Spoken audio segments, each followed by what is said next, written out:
대한민국 사람이라면 누구나 좋아하는 닭. 남녀노소 고금을 가리지 않고 다양한 음식으로 사랑받아왔다. 한해 소비되는 양만 봐도 닭의 인기가 어느 정도인지 가늠할 수 있다. 산란율의 저하로 병아리 생산량이 급격하게 줄었습니다. 종자 공급을 못 받으면은 가금 산업은 2년 내에 사실은 없어지는 멸종 위기로부터 벗어나게 만들어주는 게 1차 목표입니다. 예부터 친근하고 익숙한 가축 닭. 그런 우리 닭이 사라지기 시작한 건 꽤 오래전의 일이다. 우리의 닭은 어디로 사라진 것일까?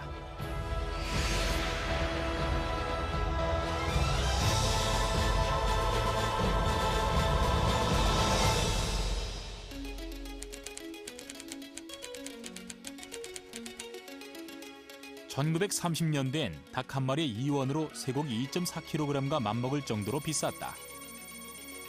닭고기는 1960년대 중반 고기만을 얻기 위한 육개가 대규모로 사육되기 시작하면서 대중화가 시작됐다. 2009년에 이르러서는 한 해 수입량이 5,800여 톤. 1인당 평균 소비량은 14.3kg이 되었다. 이 중 토종닭은 10% 정도뿐이다. 1년간 닭 먹는 게 6억 수쯤 되거든요. 그런데 아쉽게도 그것이 전부가 종자가 전부 해외에서 들여오고 있어요. 그래서 외국에서 우리나라에 종자 공급을 못 받으면은 지금 우리 국민들이 먹는 닭은 그 공급하기 위한 가금 산업은 2년 내에 사실은 없어지는, 이제 극단적으로 표현하면 그런 일이 이제 지금 가능한 이야기입니다. 고기를 많이 생산해야 했던 우리나라의 축산 정책은 빨리 크고 덩치 좋은 가축 개량에 초점이 맞춰져 왔다. 이 과정에서 경제성이 뒤질 수밖에 없는 토종닭은 자연스레 설당을 잃어갔다. 우리가 먹고 있는 대부분이 수입종이라는 것이다. 우리 토종닭은 왜 사라진 것일까? 수입된 종계가 닭고기를 생산할 목적으로 유전공학적으로 만들어지다 보니까 산란율의 저하로 병아리 생산량이 급격하게 줄었습니다. 그래서 지금 국내의 수입 업체들이 브라질과 미국에서 지금 대체적으로 수입을 많이 해왔습니다.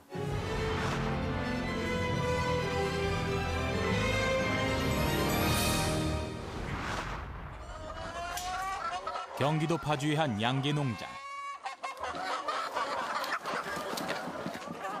농장을 운영하고 있는 홍승갑 씨. 과거 경제성이 떨어진다는 이유로 외면당해온 토종닭을 복원해 키우고 있다. 토종닭 고유의 색을 되찾고 그 종을 복원하는 데 30년 이상을 매달려 왔는데 그 과정은 그리 녹록지 않았다. 60년대 초까지 소위 말하는 조선닭을 기르고 있었어요. 이제 기르고 있다가 이놈이 하도 사나우니까 이웃의 원성을 들어가지고 그만 그 닭을 없앴어요. 무심히 없앴는데 없애고 나서 보니까는 우리 토종닭이 점점 멸종이 돼 가는 거예요.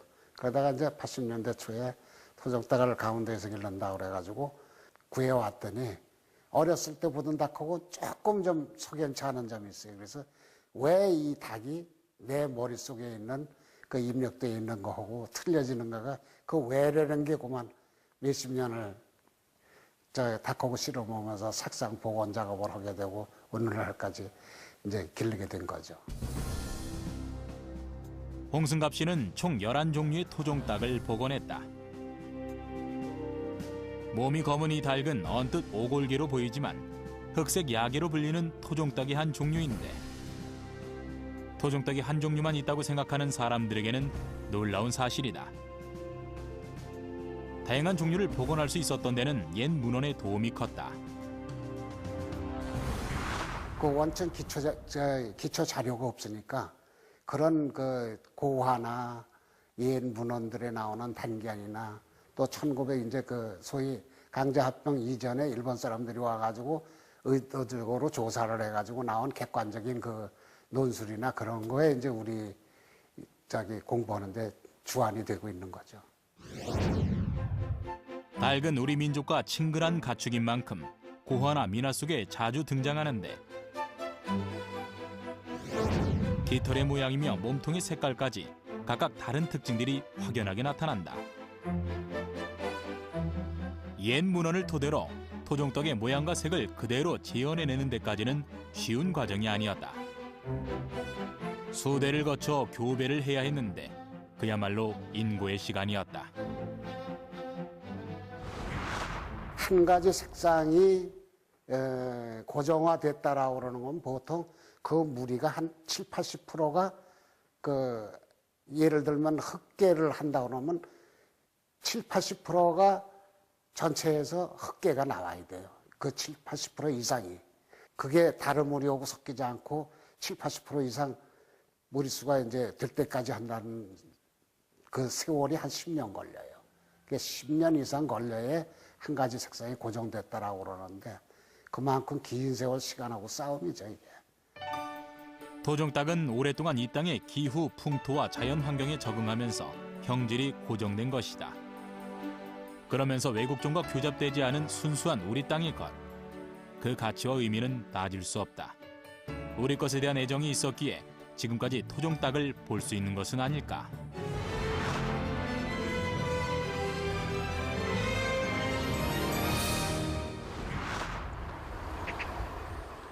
오골계라 불리는 토종닭 5개를 6대째 지켜오는 이도 있다.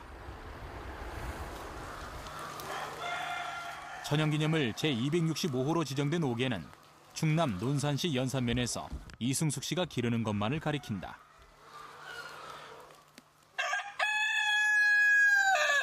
흔히 오골계로 많이 알고 있는데 오골계는 일본 닭 품종이고 우리 토종닭의 이름은 오개가 맞다. 이름에서 알다시피 오개는 검은 닭이라고 해서 붙여진 이름이거든요. 근데 뭐가 검냐? 온통 다 검은 거예요. 제일 큰 특징이 이제 눈을 보면 알 수 있거든요. 눈이 흰 자위하고 검은 자가 있는데 이 닭의 경우는 구분이 안 될 정도로 온통 검어요. 그리고 동의보감의 금수편에 보면 눈이 검으면 반드시 뼈가 검다고 했어요. 근데 지금 산채로는 뼈를 확인할 수 없잖아요. 근데 눈이 이렇게 검으면 뼈가 반드시 검다. 그렇게 되기 때문에 뼈도 검고 이 볕도 검고요. 깃털도 검고요. 이렇게 살도 검고 심지어 이 발톱까지도 온통 검은 닭이라서 이제 오개라는 이름이 붙은 겁니다. 과거 임금님께 진상했다는 기록에 의지해 할아버지 때부터 수차례 건의한 결과 1980년에 오개라는 이름으로 천연기념물로 지정받았다. 천연기념물 보존 의무를 위해 매해 500마리의 개체수를 유지해야 하는데 번식이 쉽지 않다고 한다. 제일 중요한 거는 물론 어떤 종을 보존하는 거에서 가장 기본은 혈통이죠. 그러니까 피가 섞이지 않아 순수 혈통을 보존하는 게 가장 큰 그 보존의 목표이고 기본이 돼야 되는 건데요. 아까도 말씀드렸지만 제가 생각하는 이제 보존은 그 순수한 피를 유지하는 것뿐만이 아니라 그 동물이 가지고 있는 본성, 습성 이런 것까지도 잘 보존을 해주는 것이 좋은 보존이라고 생각을 하거든요. 그래서 제가 제일 지금 목표로 두고 있는 거는 체형을 크지 않게 원래 본디 그 모습을 그대로 간직할 수 있도록 하는 데 주안점을 두고 있고요. 또 이제 양계 산업이 이렇게 많이 발전하면서 병도 다 같이 들어왔어요. 그래서 그러니까 예전에는 없던 질병들이 굉장히 많아졌거든요. 뭐 여러분들도 많이 기억하시지만 AI 같은 건 정말 가공할 만한 그런 질병이잖아요. 근데 그런 것들로부터 보호하기 위해서는 면역력을 높여주는 수밖에 없어요. 그래서 면역력을 높이는 데 필요한 뭐 홍삼이라든지 그다음에 뭐 된장이라든지 그래서 발효식품들을 굉장히 많이 구해서 먹이고 있습니다. 인근 익산의 한 농장까지 조류 인플루엔자가 발견되며 천연기념물 오골계 종개 2,000마리와 병아리 7,000마리는 이제 살처분의 운명이 비껴가기만을 하늘에 바랄 뿐입니다. 조류 인플루엔자는 닭, 오리와 같은 조류에 감염되는 급성 바이러스 전염병인데 종이 다양하지 않은 토종닭에는 멸종의 위험을 가하는 치명적인 전염병이다. 최근 들어서 우리나라에 거의 매년 조류 인플루엔자 이런 것들이 발생을 하는데 조류 인플루엔자가 발생을 하면 그 집단은 전부 다 죽여서 그러니까 살처분이라고 그러죠. 죽여서 묻게 됩니다. 근데 중요한 유전자원, 그것만 남아있는 특정한 유전자원이 AI 같은 것으로 인해서 전부 다 묻게 된다고 하면 그 유전자원 영원히 없어지는 것이거든요. 그래서 한쪽에서 문제가 생기더라도 다시 그것을 그대로 원위치 돌려놓을 수 있게끔 하기 위해서 유전적인 부분, 다른 이름은 카피본 이렇게 얘기를 하는데 그것을 만들어서 양쪽에다 보존하는 거죠. 그렇게 그것을 이제 중복 보존이라고 합니다. 유전적 가치가 뛰어난 토종닭은 170km 정도 떨어진 장소 두 곳에서 사육시키며 보존하고 있다. 오랜 시간 걸려 복원한 토종닭 유전자원은 전염병이나 천재지변으로 한순간에 잃지 않기 위해서다.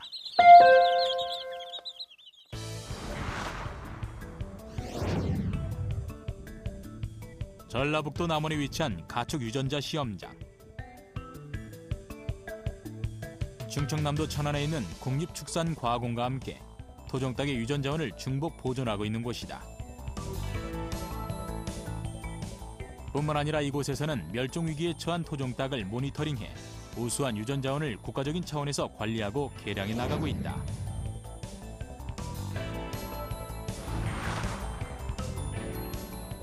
가공할 만한 위력을 가진 전염병에서 멸종을 막기 위해 저항성이 뛰어난 토종닭의 유전자를 연구하고 있는 것이다.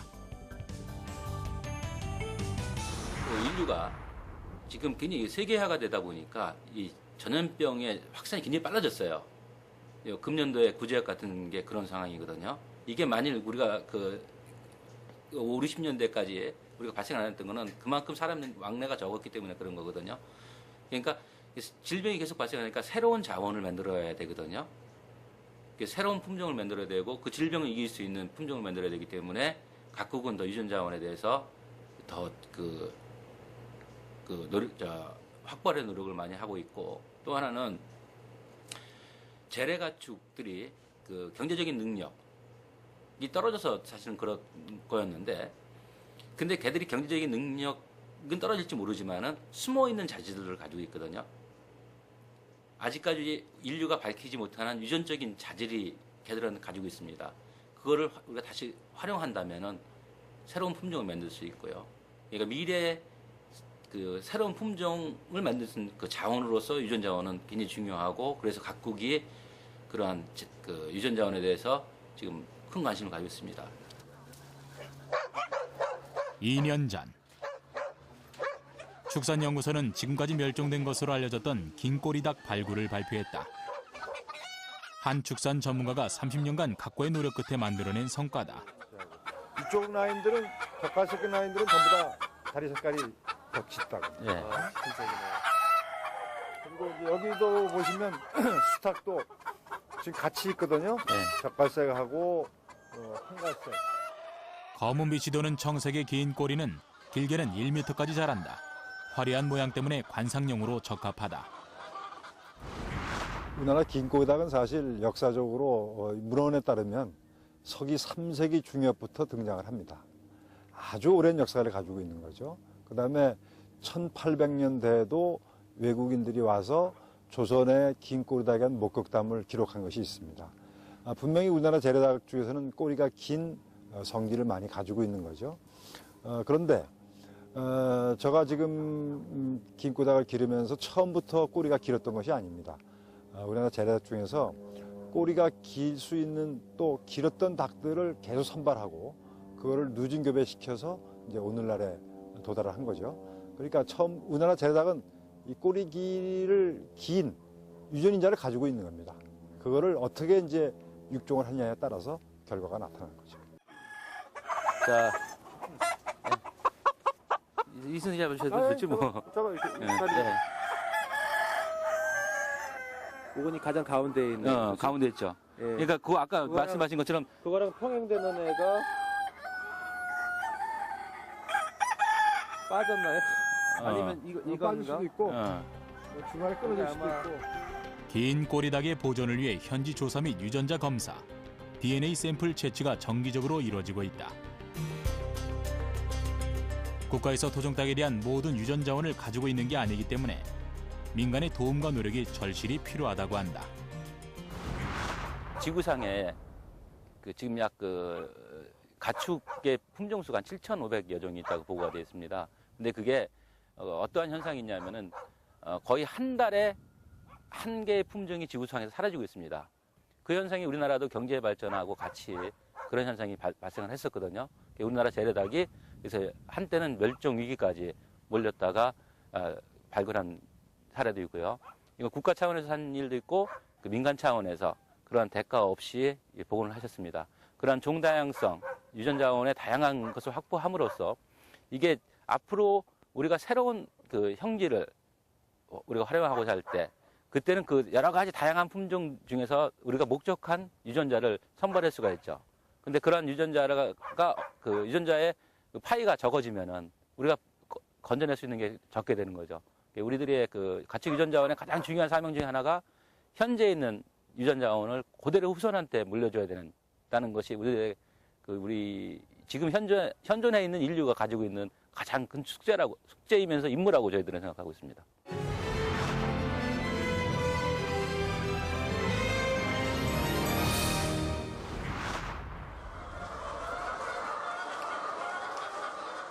정부 차원의 노력으로 5개 품종의 토종닭이 복원되기도 했다. 농촌진흥청이 토종닭 종자 개발 사업을 벌인 결과 얻어낸 수확이다. 순수 혈통을 지닌 재래닭을 골라 교배해서 새로운 토종닭 종계를 만들고 종자 보급에도 나섰다. 바로 토종 1호인 우리맛 닭이다. 우리나라 토종닭은 여러 가지 종자로서는 단점이 많습니다. 산란 수도 적고요.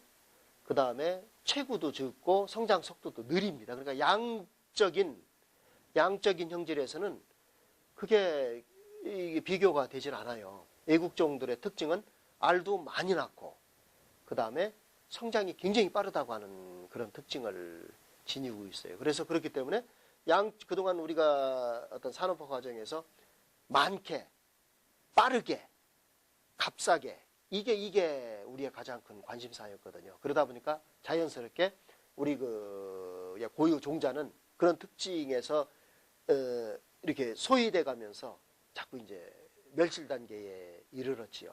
그런데 그 이후에 이제 우리가 그 양적인 어떤 이런 것보다는 이제 질적인 문제에 관심이 가지게 되기 시작했거든요. 그래서 맛과 그 다음에 우리나라 신토불이라고 하지 않습니까?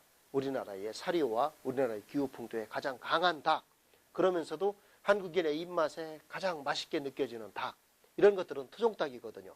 그 찾아보니까 토종닭은 이미 없지 않습니까? 사라졌잖아요. 그래서 이 연구를 그때 안 되겠다, 지금부터라도 시작하자 해서 우리 이제 선배들이 한 15년 전에 이 연구를 시작을 하게 된 겁니다. 그래서 그때 씨를 뿌렸던 것들이 지금에 와서 저희들 세대에 와가지고서 이제 열매를 맺는다고 보시면 됩니다. 15년 전 순수 혈통을 지닌 재래종 닭을 찾는 작업이 시작되고 농촌진흥청 연구원을 비롯해 10여 개 대학 교수, 축산기술연구소 관계자 등 60여 명이 토종닭 복원 연구에 동참했다. 장장 15년에 걸친 연구가 이제야 첫 결실을 맺은 것이다. 지금의 연구팀은 선배들이 남겨준 연구 결과가 수포로 돌아가지 않도록 더욱 보존에 힘쓰고 있다. 위험으로부터 닭을 지켜나가려면 생축을 옮겨놓던지 아니면 종란을 받아 놓아야 한다. 지금 어떤 작업 하시는 건가요? 종란을 받기 위한 명호를 적고 있는 거예요. 얘네들의 그러니까는 주민번호나 마찬가지예요. 네. 매년 56억 원의 비용을 치르며 외래닭 종자를 수입하고 있다. 토종닭 보급이 확산되어야 우리 양계산업은 비로소 외국으로부터 독립한다. 이 달걀이 그 희망을 품고 있다. 그 종자는 한 번 이게 잃으면은 누군가에다 의존을 해야 되거든요. 그렇기 때문에 이건 어떤 선택의 여지가 없는, 지금 얘들이 산업적으로 어떤 값어치가 있느냐 없느냐를 따지기 이전의 문제라고 저는 생각을 합니다. 그래서 닭의 경우만 하더라도 종자가 지금 전량 예속이 되어 있기 때문에 지금 어떤 차별화된 상품 개발을 못 하거든요.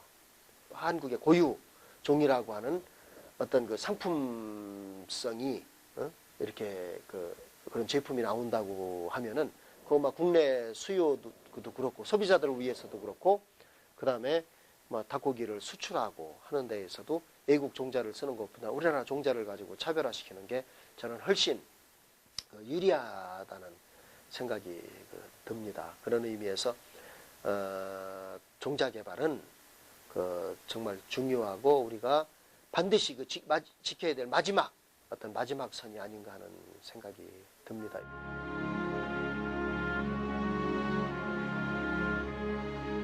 토종이 아름답다. 오랜 세월 우리와 같이 존재하고 우리와 함께 호흡해왔던 것.